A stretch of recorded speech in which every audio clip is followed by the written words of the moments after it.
Health Mondays. And today we'll be exploring the connection between parenting and mental well-being. Just the connection between those two, parenting and mental well-being. Today we have the privilege of hosting Kairu and Janet Omulindi. These are two parents, who have undergone just a remarkable transformation. I've been with them. I've been part of a class that they did on parenting called the Intentional Parenting Class. And I've had their stories and their testimonies, in regard to parenting. And they are joining me today for this conversation. And I can tell you that, that the two of them, I will ask them to introduce themselves, but Ken is a father, to two amazing girls, Debbie and Favor. And Janet is also, just an amazing mother to two girls. And she will tell us about them. Let me not, I've just realized I'm taking the thunder out of their stories. And I'd like to invite, both of them to go ahead and put on their videos and step into the conversation today. And as they do so, they will also get to introduce themselves or get to know who they are. And so, Janet, karibu sana. It's good to have you here. Ken, karibu sana. It's good to have you here. I'd like to ask, let's begin with Janet. And, introduce yourself to us, Janet. What do you do? Who are you? And for this conversation today, tell us about your daughters a little bit. Karibu sana, Janet. If you could unmute and go ahead and...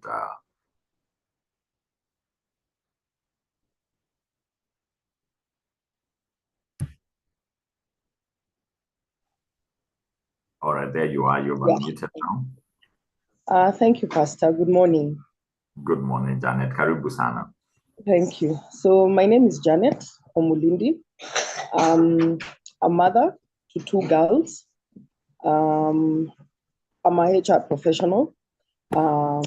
Aside from that, yes, I'm a mother to two girls, Hailey, who's 17, and Hanel, who is 6 years, so a teenager and a toddler.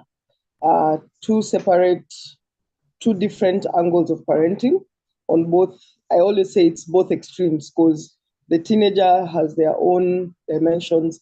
The toddler also has their own dimensions. So I'm parenting two different generations at the same time. So handling teenagers is tough on its own, and handling toddlers is also tough on its own. But yeah, crazy times at times, handling both girls, different personalities. When I had my first one, I felt, having a first child, you have all these ideas of how to bring up your child. You have all these resources. There's Facebook groups. There's all these people. There's a village. There's everything. And you're like, I have it. I've got it handled thoroughly. I have a whole village behind me. And then 11 years later, I get my toddler. Now, thinking that you'll put the same things that you learned from the first one, only to realize, no, it can't work because times have changed. They're very different, and you need to look at how to parent now differently. And yeah, so that was one of the challenges of actually parenting two children in two different age groups. And yeah, I've grown up being in the African, I always say I had the African style of parenting. The one they say you are an African mother, that was me, the African mother who I say, you will do what I say because I have said. That is the kind of parenting that I grew up with. And that is the same thing I ended up doing with my kids, especially the first one, that this is how we are going to do it. And, you'd get angry at things not being done. You will pretty much get annoyed at your children and feel overwhelmed and feel, no, these kids are they are a burden. You're tired because of these children. They're such a burden to you. And yeah, so that is Janet in a nutshell, parenting. Yeah. Right. And beyond parenting, what do you do? Is it okay to share with us where you work and any details that you think would be helpful for just our listeners? Yes, I work in HR. I'm a HR manager at Rea Vipingo Plantations, which is a sisal farm. So I basically manage about 1,000 employees. And then maybe a key thing is we work and live where we are. So we are basically a community, and I get to interact also with a lot of families, a lot of mothers, a lot of children. So my workspace is also where I get to interact with children as well of all ages and interact with people every day. Employee relations is a key thing for me, especially in my workplace. So in a lot of interaction with employees, a lot of focus on people is what I do on a daily basis. Yes. All right. Thank you, Janet, for being here this morning and also for just that introduction. I'd like to go to Ken Cairo. Ken, if you could go ahead and unmute your microphone and introduce yourself to us this beautiful morning as we get to have this conversation. Yes, good morning, everybody. Good morning. As you've heard, my name is Ken Cairo, and I'm fortunate to be here, a friend of Pastor Munene and the larger ICC community, as it were. I do life with my friend and spouse. Her name is Selam. I think she's in the room here somewhere. And it's the literal thing of doing life, including working together. We've worked together for many years, I think since 2006. And then we have two girls. Yeah. Before I go to the girls, what do we do? Yes, we run an insurance firm. It's called Dawit Insurance.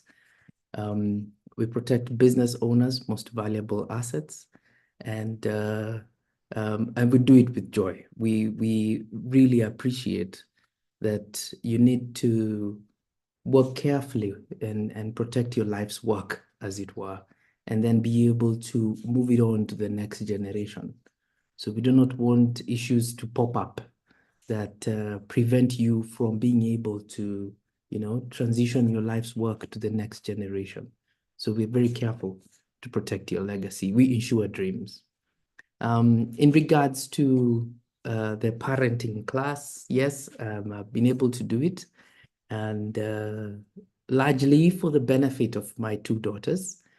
I have a 15-year-old and a 12-year-old. She's almost turning 13. So those are two different, they look like they're 3 years apart. It doesn't look like a big thing, but they're really very different persons. And I think they also, their approach to life is also very, very different. I have one who is very artsy and loves the social sciences, so to speak. Very natural in that side of things. And then there's another one who really loves the STEM things, You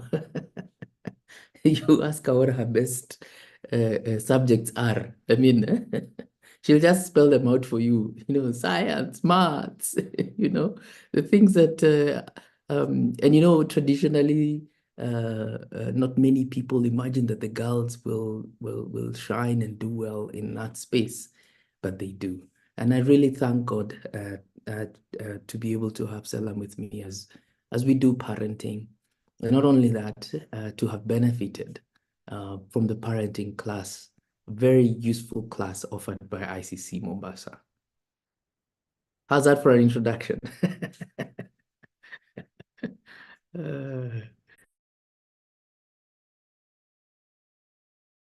Still muted. Allow me to say thank you so much, Ken, for that introduction. And yeah, I think I don't have any question any more question in regard to that. But I'd like to just step in and just get the conversation started. We have several segments for the sake of every person who has joined in. We have several segments. The first one is focused a little bit more on parenting, just the transformation of parenting for both Ken and Janet. And then the second segment will be talking about understanding the impact of childhood experiences on mental health, because all of us were children at one point or another. And how did the parenting styles of our parents affect us? And we'll be talking about that, just how that tends to affect mental health. And then we will finish with some inspiration and encouragement. And so let's begin with the first bit, the first segment, the transformation of parenting. And I'd like to ask, to begin with Ken, and then we'll go to Janet. Both of you, your stories of transformation in parenting are truly inspiring, based on just being in class together with you. Can you delve into some specific changes you made after attending the intentional parenting class, such as stopping shouting at your kids or viewing them as a blessing? Just tell us about the change that you experienced in that area. Thank you, Pastor. I just want to pick up on that word inspiring, because something really interesting happened how many Sundays? Like, I think a month of Sundays ago. And what happened was that where I was seated, my two daughters were seated behind me, and I think I needed to remove something which was on the other person's hair. And we were close, we were cuddling, and then she'd go back and she'll come and whisper something, and then come and we'll cuddle again. And traditionally, it's not very African for particularly the men folk to be very cuddly with their daughters, just hugging and talking, and it looks like there is no power distance, as it were. Like, these guys relate, these guys are warm towards one another.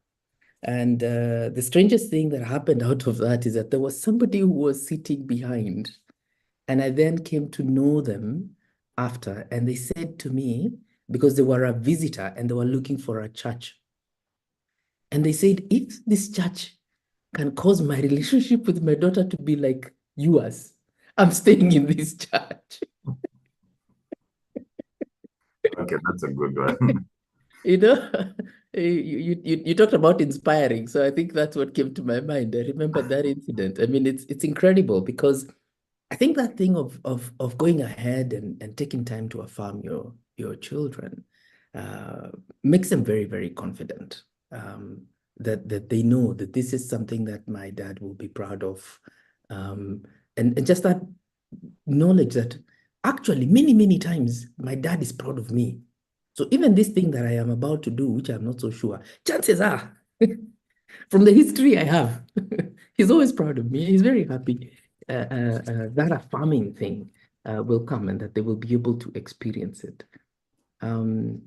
I keep on joking with my daughters, and I think I do hope it means something to them. It sounds very silly, but it's something we do in my house. Like, I will pull them and let them sit on my laps.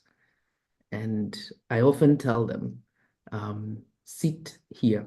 And it doesn't matter what you're going through at what stage of your life. I will be always ready to listen and listen to you.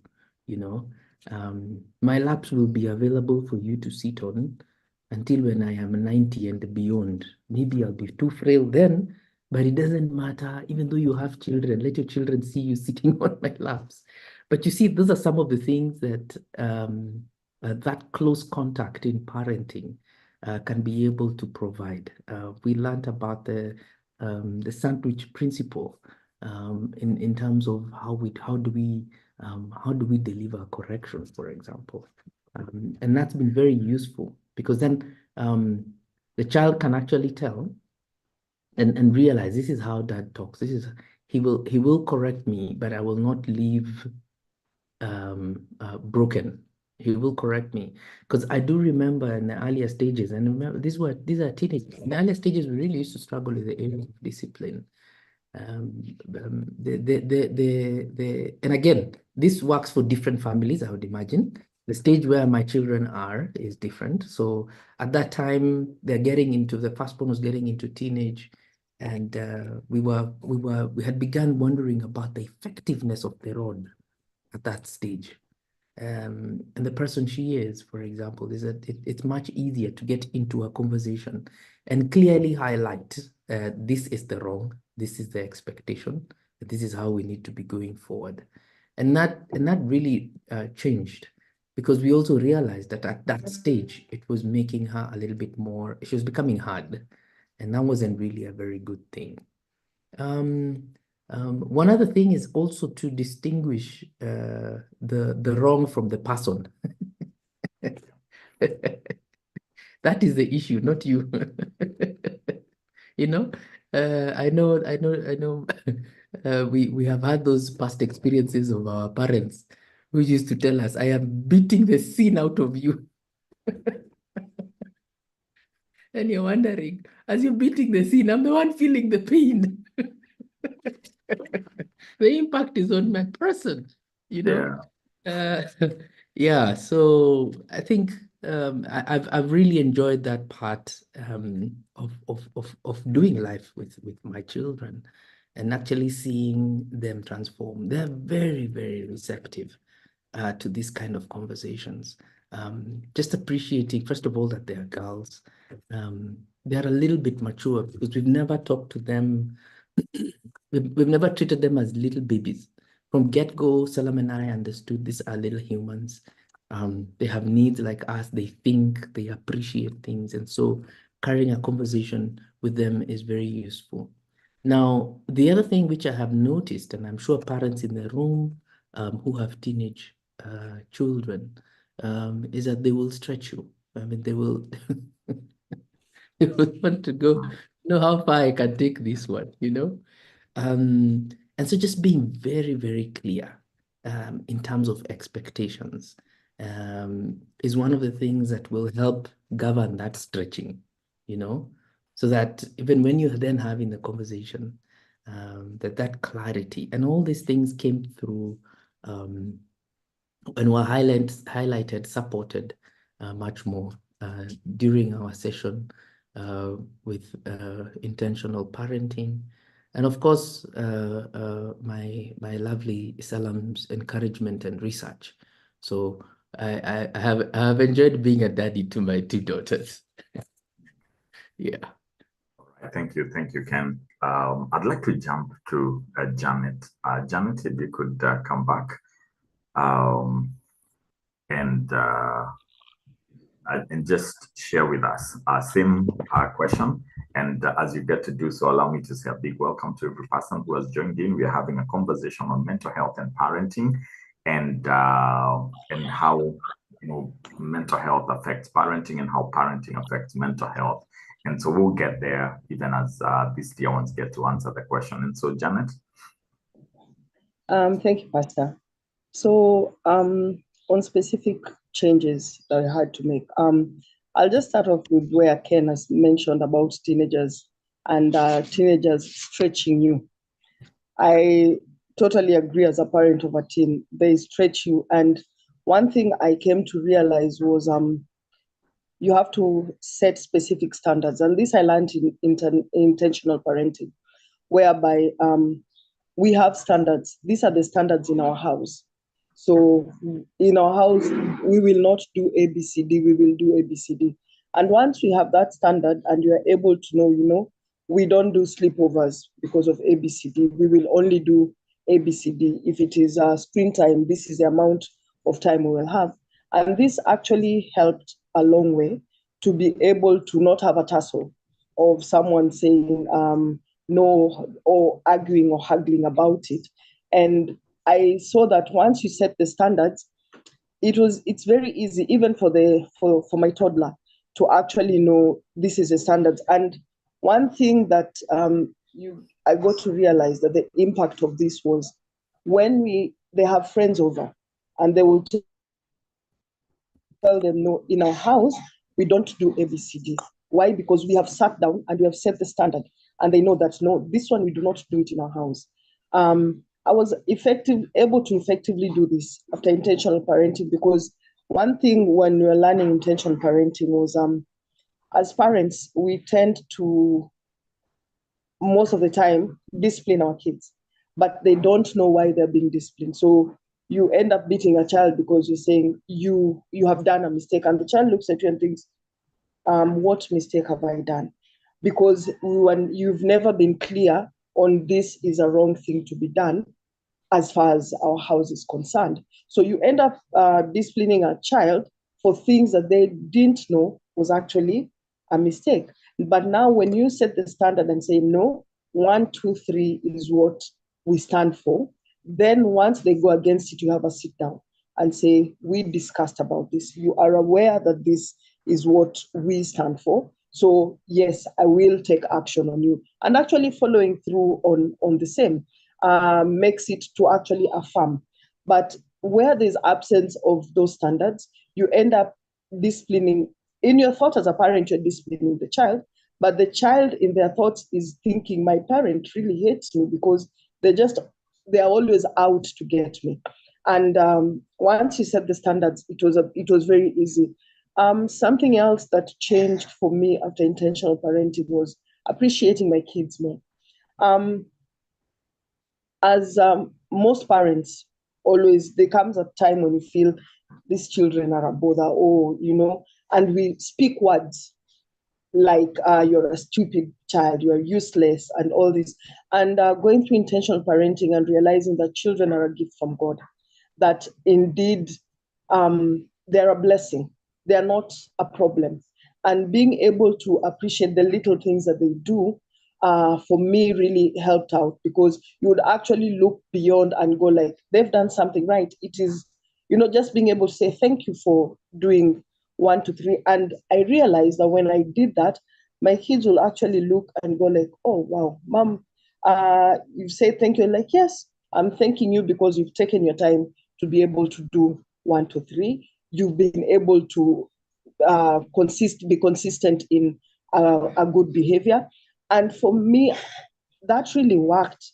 And you will see even the child themselves, when they do something and they know you will appreciate it. And they know that, my parent is going to be proud of me. And just being able to have that conversation, because as Ken mentioned, having a sit down with them, and they would actually come to, Mom, what do you think? There's 1, 2, 3. What do you think I need to do? Being able to actually be open, and for them to have a clear way to know, I can go to my mom anytime I have an issue. I can run to my mother. Something that, like for my teenager, I would go to school and, being able to hug them and kiss them, and they'd go like, oh, but mom, and their friends will look at her and go like, your mom hugs you and your mom kisses you, and my daughter goes like, yeah, it's a thing in church they were taught, so my mom has always, now she does it every time. And I'm like, yeah. And so one of the girls actually asked me, said, can my mom come to your church? And I'm like, yeah, but then there's a class, I can tell your mom about it. And he said, yeah. And and I could actually notice from the way my daughter talked, it was, these were things I never used to do. Being, again, as I said, the African parent, where the hand is stretched, hugging was something, after a very long time. But being able to hug your kid and kiss them and tell them, oh, I've missed you, and joke around with them, and they're like, their friends looking at them, and they're like, yeah, my mom does that. And just finishing a conversation and telling them, I love you, and they go back, I love you too. And you see some of the friends going like, your mom tells you she loves you, and they're like, yeah, look at them thinking, yeah, is there something wrong with that? But I could not be able to actually do this before intentional parenting, because, as I said, the African mom thing, where we are strict and we are all this, but now being able to appreciate the kids. Another thing is praying for my kids, and being intentional about it, setting aside a day and saying, today I'm going to fast and really pray for my kids. that is something that I learned in intentional parenting. A story that Pastor told us in intentional parenting that always sticks to me, and I always speak about it, about this mother who prayed for her son for 41 years to be able to come to the Lord. 41 years. After that, I sat down and I thought to myself, and I asked my daughter to do something, and I pray for her for a month, and I get tired. So nowadays I will go like, I still have 40 more years to go. And intentionally going about it and praying about it and saying, you know what, I'm going to do this, and I'm doing this for my children. And realizing that I am raising humans, adults, and not children. So just changing the perspective of these are children, or they'll always be children, but thinking in terms of I am raising adults, so I need to be able to raise them to the standard of that I would want, that God would want them to be. So instilling virtues in them that will enable them to be good adults. I have a question for you, Janet. Yes. Before you go away, and maybe I'll ask Ken the same question. How did these changes in your parenting style impact your mental health or your mental well-being? And not just yours, but even your children. Did you notice any shifts in your own emotional, mental health, because of implementing these changing strategies? For example, when you tell your kids that you love them and you're able to begin to build a relationship from that perspective, how did it impact your mental health? Wow, first, there was a lot of changes because you get angry less.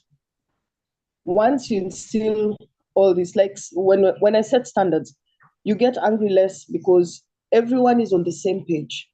We're on the same page. We are talking the same things. We communicate more clearly, and there's less stress. There's less anger.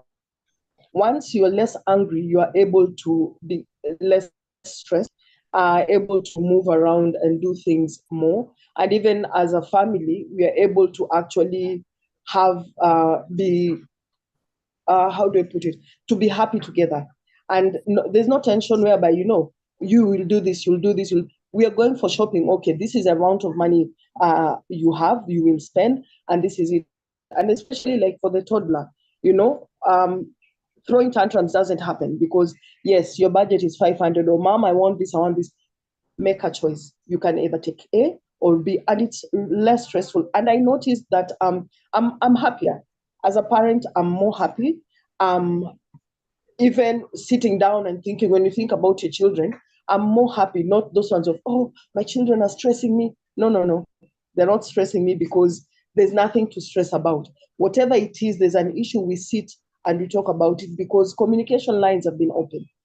I can sit with my toddler and say, we need to have a sit down and we need to talk about this.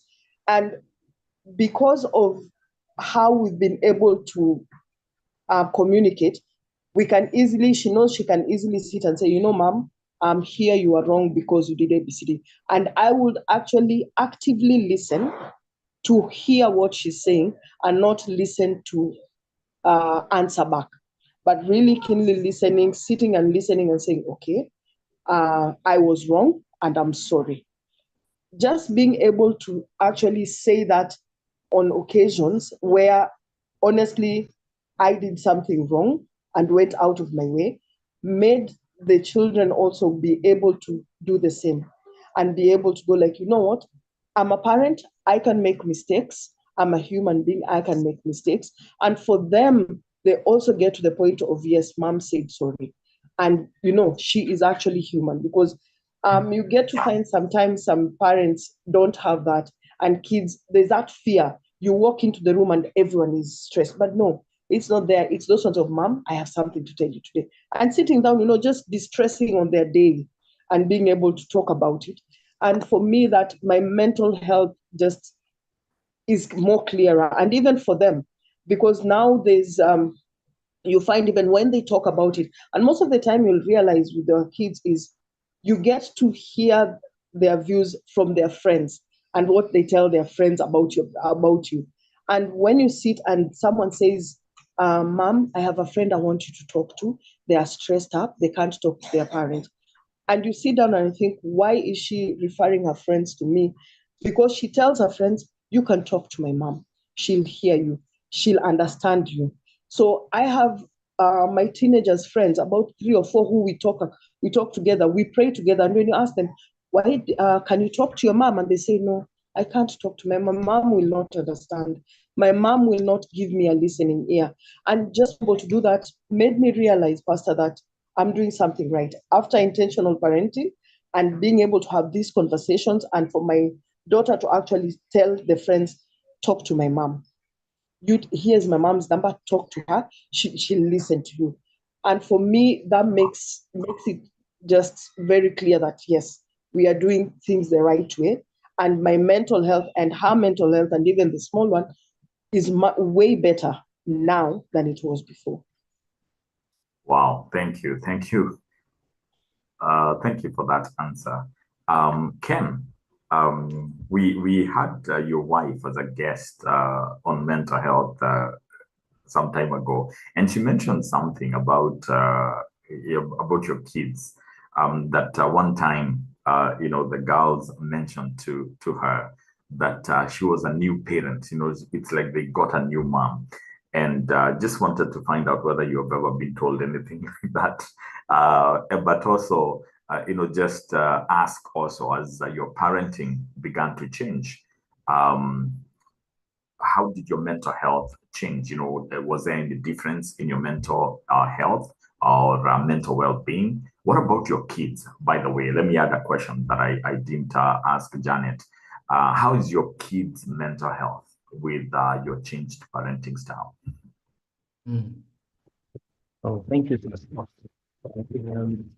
I first of all, I think just the time that we spend together with the girls has increased. And in that sense, then we're able to know where they are in their minds, and the things that they are facing.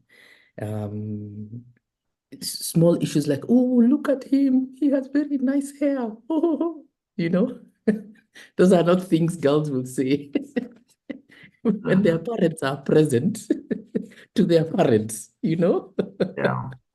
I keep laughing and saying, I may have succeeded in brainwashing them because I have convinced them that I will help them choose a suitable mate for them. And so they bring such issues to me. And they are convinced that, yes, that will help me with this conversation.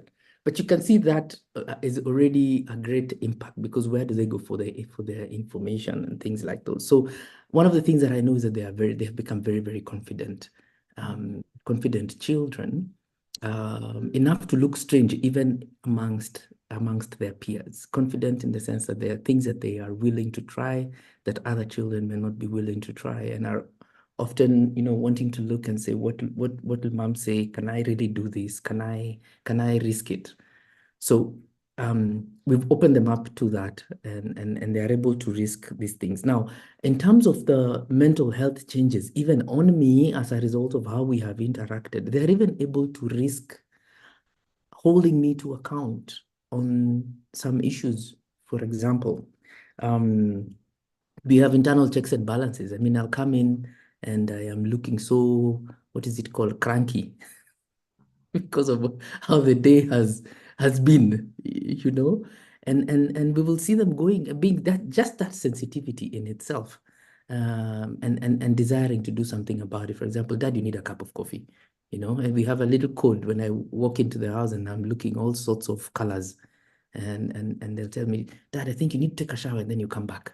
And by the time I have showered, all that weight of the day has gone away. But I mean, can you imagine a child suggesting to you how to cope with your own challenges, as it were? That means you've reached a very nice level. So I think that's one of the things that I have seen happen. And then, on that note, I'd say just the acknowledgement that the world doesn't revolve around me or my child, for that matter, but they matter, and they matter a lot. That in itself, that things will happen, and you will not be so happy about them. Yeah, or we won't stop life because of a special need that you have. You matter to us, yes, but and just being able to maneuver through that, yes, that I matter, but the world doesn't revolve around me. That conflict sometimes can be quite acute, or if not well managed, so to speak, such that then you're left with a child who feels overly entitled, for example, or left out, and then they're just brooding. Why them, not me? You know, those kind of things that could cause a child to go into awkward places, you know, whether it is just that sense of entitlement or just that downward spiral that could cause somebody to feel, oh, I'm desperate, oh, I'm very unfortunate, or, you know, those those kind of things, but just helping people and specifically the children to go through that. All right, thank you. Let me throw us into the second segment of our discussion today. You know, understanding the impact of childhood experiences on mental health, and I'd like to ask you a very personal question. You see, many individuals tend to grapple with mental health challenges because of their childhood experiences, their upbringing. How do you think parenting styles and environments that we tend to grow in influence our mental health as adults?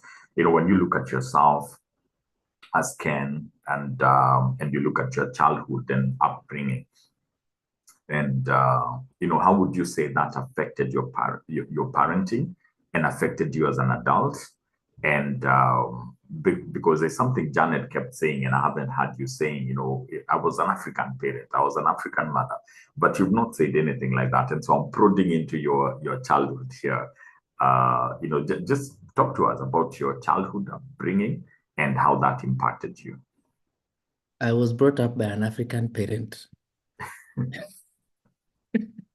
And I somehow decided that I was very clear from the beginning that I do not want to be that African parent. And quite honestly, some of those experiences were quite traumatizing as a child, because one of the things I was very confused about is that, for example, do you love me or do you love my performance? You know, because if I would underperform in school, I would be in an awkward place, you know. Yeah. You know the way you beat a snake? No, is it a snake or a thief? Glory to God, we survived, you know. So, I was very clear in my head. I will not make such kind of pain or trauma to my children. But nonetheless, that was useful. I mean, I guess those were the tools that my parents had at the time. And so we've been able to maneuver through them, and here we are. But that was in a very exciting phase, so to speak. And I'm really, one of the things I'm really clear about is that my child needs to know that I love them for them and not necessarily for their performance or how they will make me look in town, so to speak. I think anybody who has a teacher as a parent was familiar with the phrase "mwana wa mwalimu." That is French for child of a teacher, you know, and you can imagine where that conversation is going.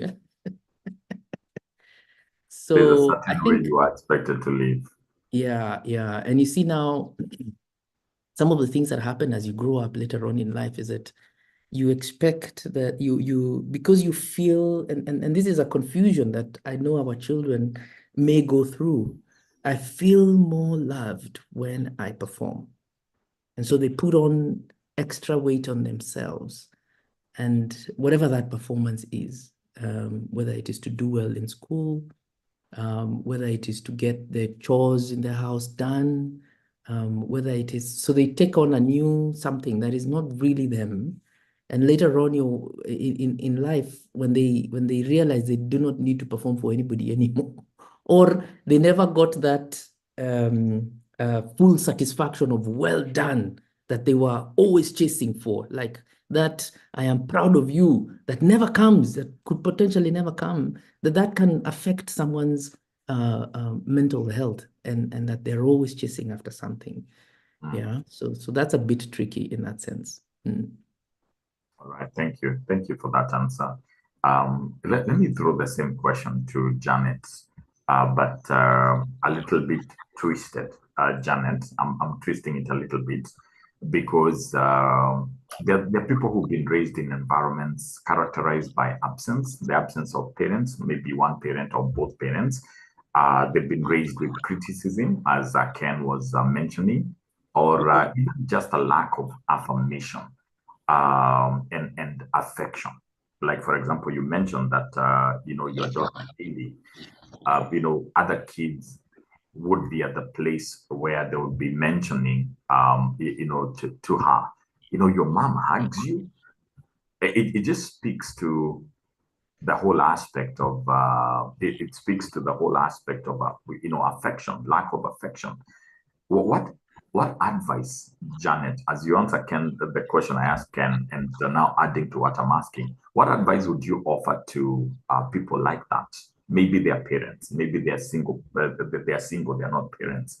What advice would you give to them that will help them with healing because of just the challenges that brings? Pastor, thank you for that. I saw a quote. There's a quote I saw once which mentioned about you cannot tie a bandage to your friend while you're still bleeding, because the blood that is coming from you will soil that bandage. Basically, you need to heal first to be able to have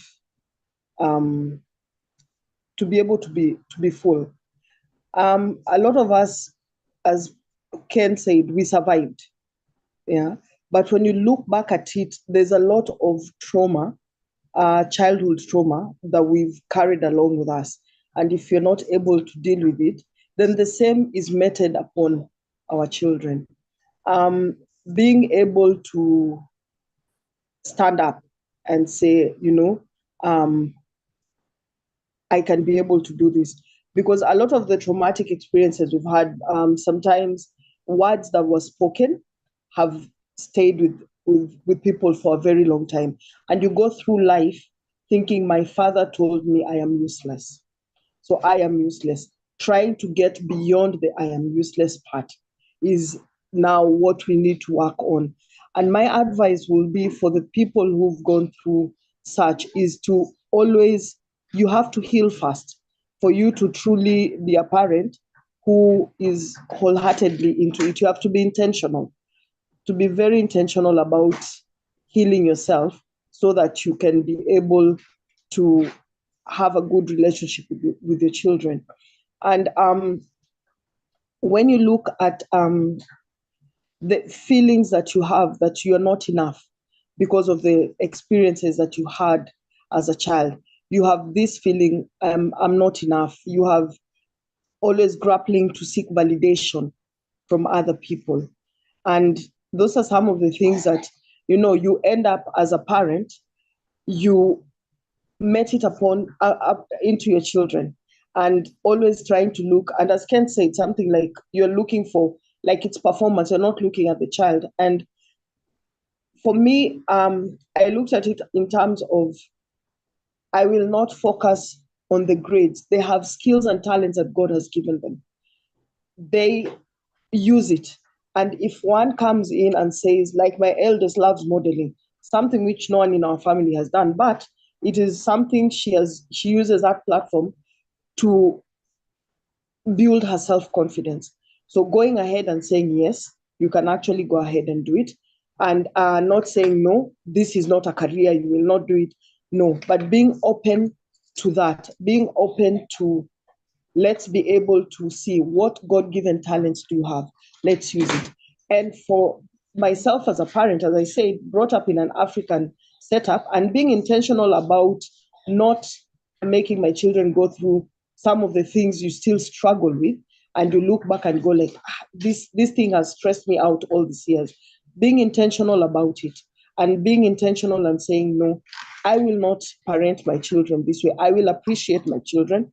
I will love on my children. I will show them affection so that they don't go out looking for it elsewhere. What I am able to give them, they don't go looking for it elsewhere. They are very open to come and tell me, like Ken has said, we have a sitting with my teenage daughter, and you'll be somewhere and she'll say, hey, mom, look at that boy, he's cute. And you looking at it and being those ones of, okay, yeah. And not pretending that, you cannot look, your eyes you're supposed to be blind. And once you have that conversation, they're able to actually come and tell you, I think there's this boy I like. I think there's this. And now you being able to push that conversation and go like, this and this is what you need to do. This and this is what you need to focus your mind on right now.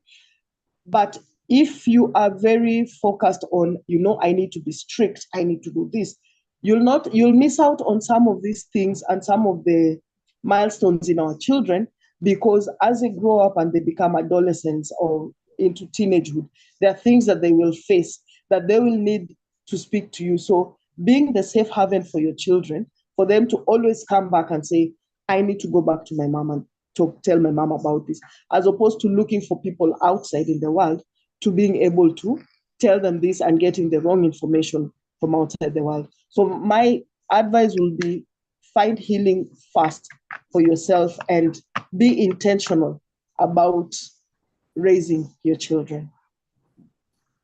Thank you. I'm looking at our time and realizing, wow, where has time gone? And there's a question by Nelly that I'd like to bring in that I've seen in the chat section. But before I ask that question, both of you are in, how do I put it? Ken is the CEO of his company, is an employer of others, and Janet, you are the HR manager in a huge company. How many employees do you deal with, Janet? Just off the cuff, how many employees? 1,200. 1,200. Oh my goodness. So I have a question for both of you. I have a question for both of you on this issue of mental health, because from what you're saying is that parenting affects mental health even in adults. And when you look at kids that were brought up with affirmation, with love, with encouragement, who have now become adults and are working in your place, in the places where you work, and you're employing them.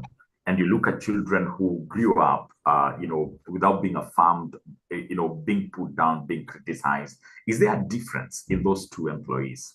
Is there a difference in those two people? Why am I asking this question?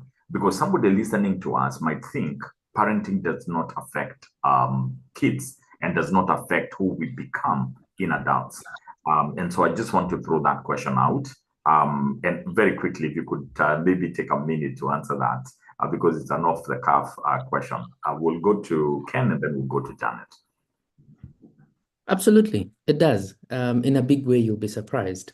One of the clear distinctions that I have observed is that for people who grew up in a warm and cordial space, they are actually able to risk it more than those who, yeah. So just that confidence that it's okay if I get it wrong, it's in my journey to discovery. There's those ones who will have that mindset, and there are others who know if they get it wrong, they're in trouble. They'll be fired. So they're kind of timid, and interacting with them, you almost always have to remind them to, look, guys, you have parliamentary privilege. Air your views. You have to create that space for them intentionally, for them to thrive, and then realize that here, this kind of divergent views and ideas are welcome, because maybe in their homes it was not allowed for you to question or you to have a different opinion from your parents. So I think in the employment space, as employers, one of the things that we can do is to create that room for people to be able to manifest in that way, and then tell them it is okay. But be careful to put the confines. It is within this environment. Okay. All right. Thank you. Thank you, Ken, for that. Janet? Just like Ken has said, Pastor, yes, there's a very distinct difference between people who are brought up with affirmation and those who are not. One thing I've noted, for people who've been brought up with affirmation, they're the best problem solvers. They always come up with solutions, and they're very creative because they're used to being able to expound and look at different angles of doing things, and not afraid to bring it up in a conversation, in a meeting. There'll be the people who'll go like, why don't we, if we look at this particular angle, we can be able to do it a bit better. It will save us time. It will do this. And they're not afraid to speak it out because they've been brought up in an environment where they can actually voice their concerns, bring up their suggestions. Now, as opposed to those who've been brought up in a different environment, I've always found that they're let me put it, problem makers, because they're always in a fighting spirit. It's always a fight with them. You go like, Janet, here you've done something wrong. Oh, you are unanionea. Those are the people who will always, the first instinct will be, no, you're being unfair to me, and all this. Why? Because they've always had to fight. They've always had to defend themselves. They're always on the defense. Yeah. So as Ken says, it's always good for us. What we do is try to create a safe space for the employees, whereby you create places like meetings to be able to say, no, it's not like that. This is where you're coming from. So you find you have a lot of work to do with those who've been raised up in such environments, because you have to bring them down to that point of, let's start the affirmation at this age. So you're trying to start affirming a grown-up who has grown with this mindset, and you have to start looking at it in terms of, okay, the reason why we are doing this is A, B, C, D. I need you to think, and it's okay for you to give me your idea. And they might have very good ideas, but they are very closed, because the environment they grew up in, they are not allowed to speak. They are only allowed to take orders and not question anything. So you tend to prod, and you realize when you prod some of these people, they give you very good ideas that you actually run with, and you tell them, you know what, that's a very good idea. I think we need to do it your way. So you'll run this particular one, and you end up realizing there's a shift in their perspective from that particular point when they're given that opportunity. There's a shift, but now bringing them there is where now you have some task to do, but you realize it is stemming from where they came from. They were not given an opportunity to be able to do this. Okay. Thank you. Thank you for giving that perspective. And I think it speaks to both the parents and the people who are not parents, who are who are watching this right here on Zoom, and even those who are on YouTube. And there's something that Vincent Otumbo, it's good to have you here, sir. And there's something that Vincent has said that I'd like to just read. He says, inspiring conversation. And indeed, our childhood was a foundation of our current mental health issue, was a foundation of our current mental health issues. It will take intentionality to overcome and rewrite the script for ourselves and our kids. And I think it's the reason why we do a class called Intentional Parenting. Intentional parenting. But I think what Vincent is speaking to is all of us here need to come to the place of beginning to actually intentionally deal with our mental health. Because from what Ken and Janet are saying, it affects us even at our places of work, the things that we do, the way we operate. And it's very, very important for us to work on that. But we need to bring this to a close. I have a question that was asked by Nelly. Nelly said, good morning, quite inspiring and great talk on parenting. I would like to know how the guests handle their teens with the electronic gadgets and the exposure they get from them and the environment around them, especially social media. And so we'll begin with you, Ken, and then we'll jump to Janet. If you could answer that question for Nelly, and do it in 1 minute. Yeah, remind them the scripture. I've put boundaries for you in safe places. It's a good one to start with. And then secondly, also to get them to have the holy fear of the Lord. The Lord is with you wherever you are, with whatever you're doing. Let them appreciate that having those gadgets in the first place is indeed a privilege that can be withdrawn by the parents. And then just practical things. You keep your phones at 8 o'clock. All of you bring your phones. This phones sleep in our bedroom. Okay. Small practical things. I mean, what are you doing with the phone in the toilet? Leave it here.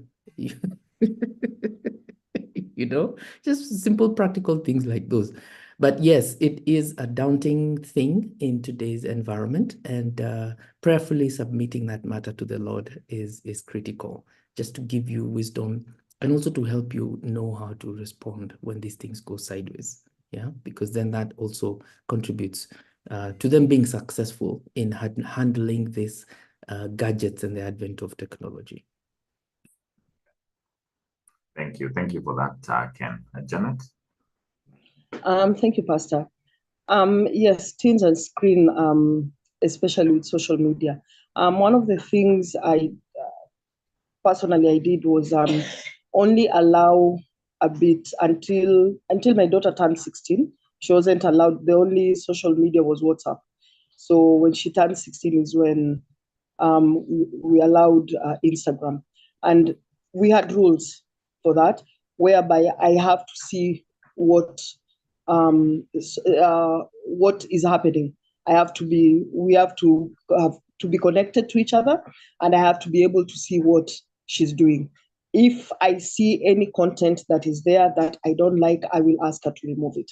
And she has to do it. And as Ken has said, just instilling the Christian principles and saying, you are not allowed to do 1, 2, 3. And yes, the phone is a privilege. It's not a right. It can be withdrawn anytime. And also trying as much as possible to limit the screen time and saying, you know what, you can only do this for 2 hours. Having a timetable where books have to be this many hours and your screen time is this long. For the toddler, less screen time as possible, nothing to do with social media. But yes, for the teenagers, because of the many sites that they visit, you'll find Instagram or Facebook. So just being able to limit what can be there. Mine is Instagram and WhatsApp and TikTok, which all of them have now. I have to also be able to see what you're doing. Anytime I cannot be able to see what you're doing, we will withdraw it away, because it means you're hiding something. Whatever you're putting out there, as your mother, as a parent, I have to be able to see it. So if you know whatever you're putting outside there is something me as your mother cannot see, then it's not appropriate. Do not put it. All right. Thank you. Thank you, both of you. Because what you brought out is it's very important to have boundaries. And when you read through the Bible, and one of the things we teach in the intentional parenting class is that freedom cannot be enjoyed without boundaries. There has to be boundaries in order for you to enjoy, freedom, which is very true. When you think about even countries, I enjoy the freedom I have in Kenya because of the boundaries that we have. In Kenya, those boundaries were to be removed. For example, the Al-Shabaab would overrun Mombasa, and there would be no freedom. And so freedom is enjoyed within boundaries. That's a very important lesson in parenting. For my own kids, they did not have gadgets until the age of 15, and at 15, their emails, their gadgets, used my. I am the one who did the accounts for Gmail. I'm the one who did the accounts, for their email, so I could be able to see everything. And then when they get to 17, is when we're like, you have permission to go beyond this and to be able to change your passwords and all. I look back at it, I don't regret. And so I normally tell parents it's very important to have boundaries. Now, last comments. Ken and Janet, your journey of growth and transformation as parents is definitely inspiring. And as we conclude our conversation, what message of hope and encouragement would you like to share with those who may be navigating their own mental health challenges stemming from their upbringing, or maybe parents, who are dealing with, and bringing up their kids? What would you say to them? These two groups of people. I hope you caught my question. What message of hope and encouragement would you share with those who may be navigating their own mental health challenges stemming from their upbringing, or parents who are dealing with kids at this point in time? What would you say? Who wants to go first? Janet? Thank you, Pastor. So for the parents who are undergoing mental health challenges because of their upbringing, what I would say is you're not your past, and you can rewrite your script from the current chapter that you're in right now. You don't let your past determine your future and the legacy you leave behind for your children, because once you do that, then the cycle just continues. It is the same thing will happen with your children. So you have to rewrite your story from here going forth. We have there was a sermon series we had in ICC Mombasa, Carte Blanche, which is now a study. It's a very good one for people to actually go back and deal with your past, things that have happened in your past, that you can actually be able to deal with it and say, you know what, yes, now I'm able to deal with things that are messing my today. So looking back at your past and saying, you know what, these are the things I need to deal with. And that's, I would advise anyone who's here to actually do the carte blanche, being able to rewrite your story. Now, and for parents, you need to be intentional. You need to repair your heart from all the hurt that you've actually been having, and be intentional about being a better you.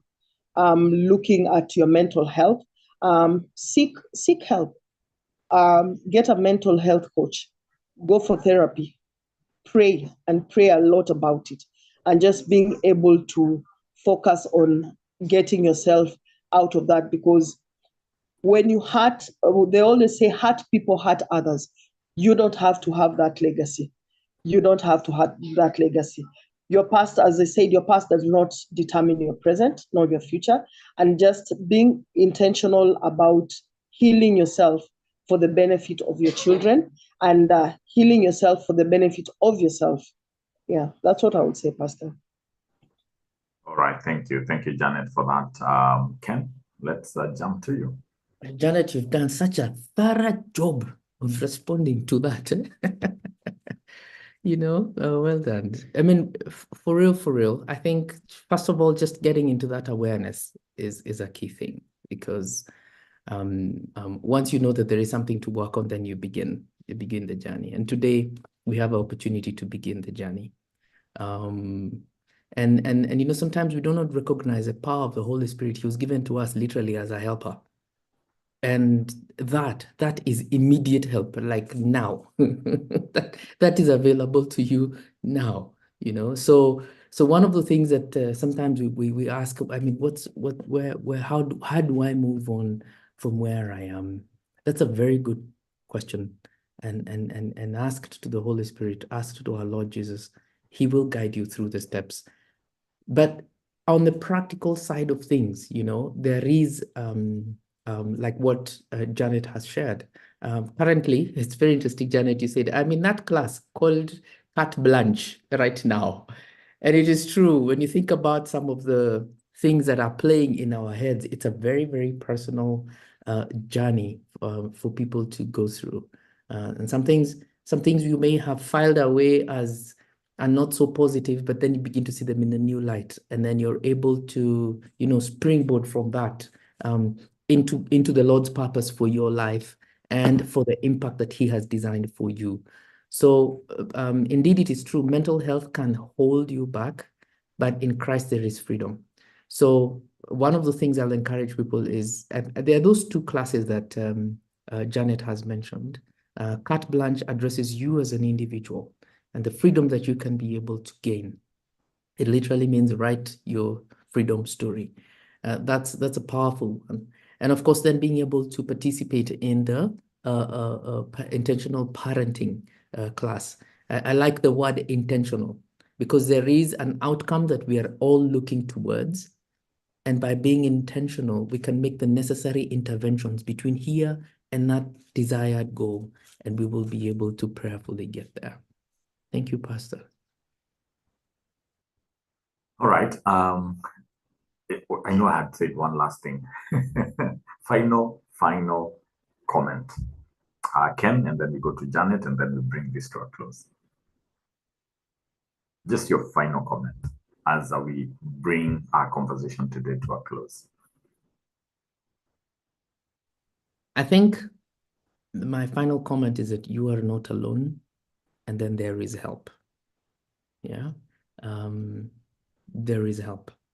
This has already been deposited in Pastor Munene as a solution available to each one of us. And it doesn't matter which location you're listening or tuned in from, there is help. So don't get stuck. Yeah, both on your approach to the personal mental health issues and on your parenting journey, there is help. Wow, interesting. I was not expecting that one. I was not expecting that. Janet, what are your final comments? What would you say? Selam, I see you clapping for your husband. Yeah, he's done well. I agree, he's done well. But that last answer there caught me completely flat-footed. Janet, what would you say to the people that are viewing this? What would you say to the people watching this or listening to us today on especially the subject we've been on? I think Ken has closed the meeting. He dropped the mic. He did. He just threw the mic. Yeah, but yes, what I would say is just like Ken has said, there is help, and be intentional about being a parent. Be intentional about raising your kids. Be intentional about bringing up adults who will be facing this society. Give the society well-behaved, disciplined, God-fearing adults. And you can only do this by being intentional, being part of a community that is already there. Attend classes, as Ken has said. We have intentional parenting. We have anchor. Find yourself first so that you can be able to be anchored, fully anchored in the Lord, and be able to maneuver life and be an intentional parent. But it has to begin with you. Work on yourself, then be intentional about being a good parent. All right, thank you. Thank you, Ken. And in fact, allow me to say thank you so much, Ken Kairu and Janet Omulindi, for being here today, for speaking not just in regard to mental health and parenting, but you took this and you went into the employment space. You went into just addressing all kinds of issues here today. And allow me to say that you have been amazing guests. I appreciate each one of you, and thank you for sharing your stories with us, being personal and yet very focused, as you talked about your kids, as you talked about your own experiences growing up. And I'd like to say thank you so much. And your conversation has helped us to be able to see just the power of love, the power of communication, and the power of being intentional in our parenting, and how that impacts our kids, or how that impacts people later on in life. To our viewers, every one of you that logged in on Zoom, and those of you following these on YouTube and Facebook, allow me to say that Ken's and Janet's journey is meant to inspire you. It's meant to encourage you. It's meant to challenge you in regard to the issues of parenting and being intentional, and just seeking to be those who ensure that the next generation has good mental health, because you're doing everything that you can now, because parenting affects mental health. That's been very clear. But also our mental health affects parenting.